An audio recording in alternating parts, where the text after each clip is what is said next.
মনে হয় গরিব, ফিসটা মনে হয় কড়া হয়ে গেছে, আদায় করতে পারবে না। তাই বলে বলছেন বাপজি 15,000 টাকার বিল হয়েছিল, 5,000 টাকা আমি মাফ করে দিলাম, 10,000 টাকা আপনি আমাকে আদায় করে দিন। যেমন 5,000 মাফ করে দেওয়া ওরে আল্লাহ, তার চোখ দিয়ে কিন্তু এখনো পানি রুকে না, এখনো পানি থামে না, চোখ দিয়ে ঝরঝর ঝরঝর ঝরঝর ঝরঝর করে পানি ঝরে যায়, এখনো কিন্তু কাঁদতে আছি। ডাক্তার বলছেন মনে হয় এখনো দিতে পারবে না, বলে লোকটা কাঁদছে, চোখ দিয়ে পানি ঝরছে। বলছে বাপজি 15,000 থেকে 10 করেছিলাম, এবার 10 থেকে আরো 5 ঘটিয়ে দিলাম, 5,000 টাকা আপনি আপনাকে আমাকে দিয়ে দেন। এবার 5,000 টাকা যখন বেঁচে গেল, তবু কিন্তু কাঁদতে আছে, চোখ দিয়ে তার পানি ঝরছে, কাঁদতে আছে। বলছে আপনার বেটা আছে তাও চালা করে না, বলছে আপনার জমি জায়গা আছে চালা করে না, বলছে আপনি কি টাকা দিতে পারবেন না তাও চালা করে না, শুধু চোখ দিয়ে পানি ঝরে কেন্দ্রে চলে যায়, ঘোড়া কান্দে। ডাক্তার মনে মনে বললেন আল্লাহ রে, এই লোকটা মনে হয় গরিব, 1 টাকা দিতে পারবে না মনে হয়, তাই বলে কাঁদছি। এবার বলছেন বাপজি আমি 1 টাকাও নেব না, আপনি চলে যান, নিজের বাড়িতে আপনি চলে যান, 1 টাকাও নেব না আপনার কাছ থেকে, আপনি বাড়ি চলে যান। 1 টাকাও আর নাই, মাফ হয়ে গেল, তাও কাঁদছে, চোখ দিয়ে পানি ঝরছে, আর কান্না কিন্তু রোকে না। এবার ডাক্তার পাঞ্জরে বসে বলছেন বাপজি একটা কথা দয়া করে আপনি বলেন তো। বলছে কি?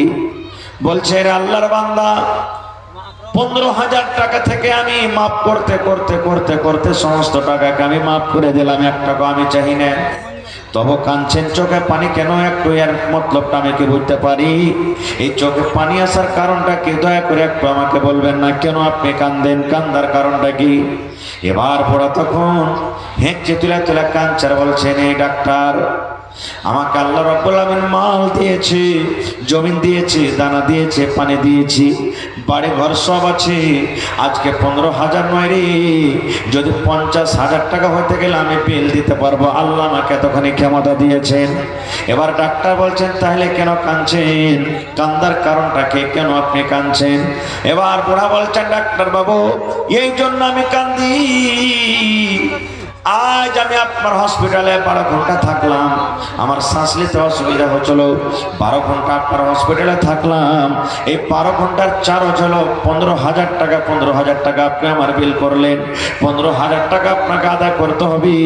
যেদিন থেকে মায়ের পেট থেকে দুনিয়াতে এসেছি সেদিন থেকে নিয়ে আজ আমার বয়স 80 বছর হয়ে গেল।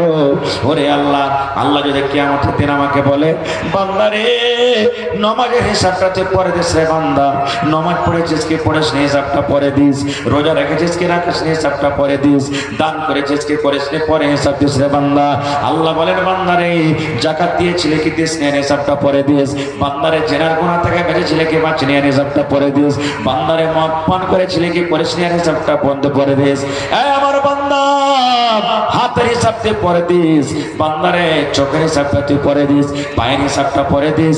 আমি যে আল্লাহ 80 বছর থেকে তোকে শ্বাস নিচ্ছি, শ্বাস দিচ্ছি, অক্সিজেন টানছিস, আমার দেওয়া অক্সিজেন টানছিস রে, এই শ্বাসের হিসাবটা তুমি দিয়ে দাও।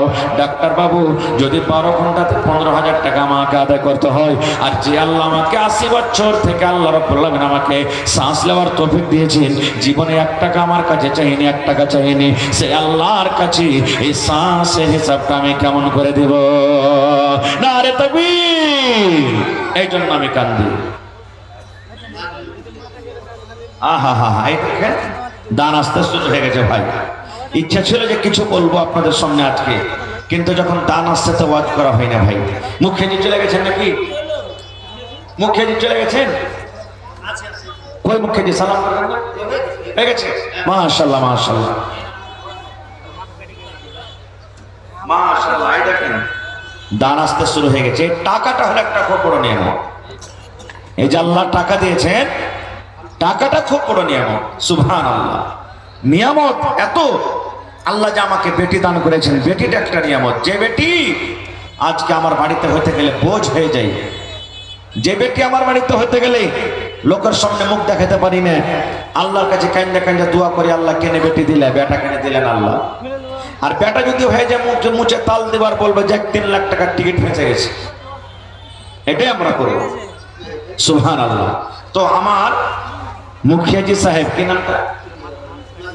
নাজমুল হক সাহেব মুখিয়াজি তেলিয়াবাদ থেকে 10,000 টাকা মাদ্রাসার জন্য দান করেছেন। নারে তাকবীর, মাশাআল্লাহ। দেখেন, আহা হা। ভাই আমার, আজকে 10,000 দিবেন, আপনার দিব টাকা, 2,000 দিবেন লিব, 1 টাকা দিবেন লিব। তবে আপনার কাছে আমি এই 10,000 করে আরো কম করে 4টা কলমের আবদার আমি রাখছি। একটা কলম পেলাম 10,000, আরো 4টা কলম, এবং 5,000 করে 10টা কলমের আবদার রাখলাম। আল্লাহ টাকা দিয়েছেন, মাল দিয়েছেন। আজ থেকে 10 বছর আগে এক টাইম, এক জামানা ছিল, টাকা জমা করা দূরের কথা, বাড়িতে মানুষ 40 করে 2টা পেটে খানা পাচ্ছিল না। আল্লাহ এত সুখ দিয়েছে, এখন মানুষের কোনো জিনিসের কমি নেই। গত বছরে মাদ্রাসাতে মাহফিল আপনাদের সামনে এসেছিলাম, মন ভরে গেছিল আপনাদের দান, আপনাদের ব্যবহার, আপনাদের চরিত্র দেখে। আশা করছি এবারও আপনারা সেই গত বছরকার দিনটাকে আপনারা ঘুরিয়ে দিবেন ইনশাআল্লাহ তাআলা। যাকে যেমন আল্লাহ মাল দিয়েছেন, মাল হিসাবে দিয়ে যাবেন। তা আমি আবদার করলাম 10,000 করে আরো 4টা কলম, 5,000 করে 10টা কলম, এবং 30 পারা আল্লাহ তাআলা কোরআন দিয়েছেন। কোরআনের দাম আল্লাহ ছাড়া কেউ দিতে পারবে না। আল্লাহ তাআলা বলছেন, হেরে আমার বান্দা, জাহান্নামের আগুন থেকে বাঁচো, জাহান্নামের আগুন থেকে বাঁচো, জাহান্নামের আগুন থেকে বাঁচো। কিচ্ছু যদি দিতে না পারো, একটা খাজুর আল্লাহর রাহে দান করে বাঁচো, মানে সামান্য 1 টাকা হইতে গেলে দাও, আর দিয়ে জাহান্নামের আগুন থেকে বাঁচো। ভাই মুসলমান, আল্লাহর বড় নিয়ামত মাদ্রাসা আপনারা করেছেন, এটা খুব বড় আল্লাহর দয়া।